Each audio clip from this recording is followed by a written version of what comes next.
coming home.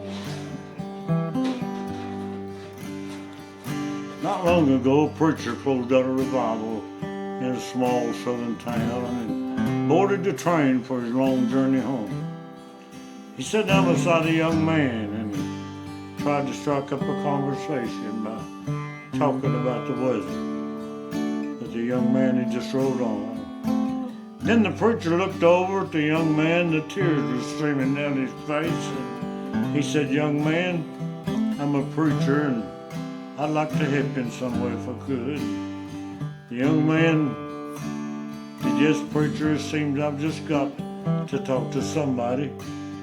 You see, about 2 years ago, I got so mean and unruly at home that my mom and dad couldn't do a thing in the world with me.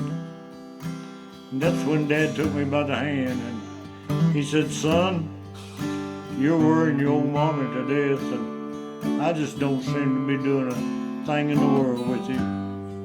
Now you're going to have to pack your clothes and leave home.' For the last 2 years, preacher, I've roamed this old country over. And I've got into, I guess, about everything that a young man could get into. But you know what? About 2 weeks ago, I found myself an altar, preacher. I fell on my knees and I asked God to give me that peace that I'd longed and searched for. And glory to his name, he came down and, well, he gloriously saved my soul.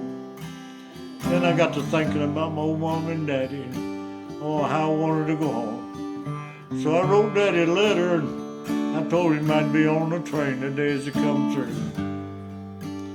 Now this kind of confused the old preacher a little bit and he said, "Son, I believe you mean right, I really do. But how do you know? How do you know that Mom and Dad's going to forgive you for all the heartache and sorrow that you caused them?" He said, "You see, I've lived by these old railroad tracks all my life in an old white house. Now back to the old white house is an old apple tree. And I told Daddy in that letter if he could find it in his heart to forgive me, just to tie a white rag of some kind and that old apple tree, and I know it'd get off as the train come through today. But if I didn't see anything, I'd stay on the train and I wouldn't bother him anymore." The young man, the preacher, rode on. Then the young man said, "Preacher, I'm almost home now. It's just a little bit farther. I'm so excited, I don't think I can bear to look." The old preacher said, "That's all right, son. Yeah, I'll look for you."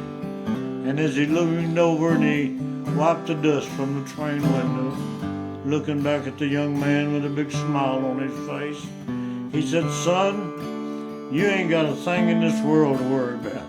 That old apple tree's in full blossom. There's white rags hanging all over that apple tree. Not only that, son, I see an old mom and daddy standing down there waving a big old white bed sheet saying, 'Come on home, son. Come on back home. For you know we still love you.' You know, I'm so glad to know tonight that I have a heavenly Father. No matter how far in sin we've gone, he's standing with outstretched arm saying, 'Come on home. Come on back home, son, for I still love you.'"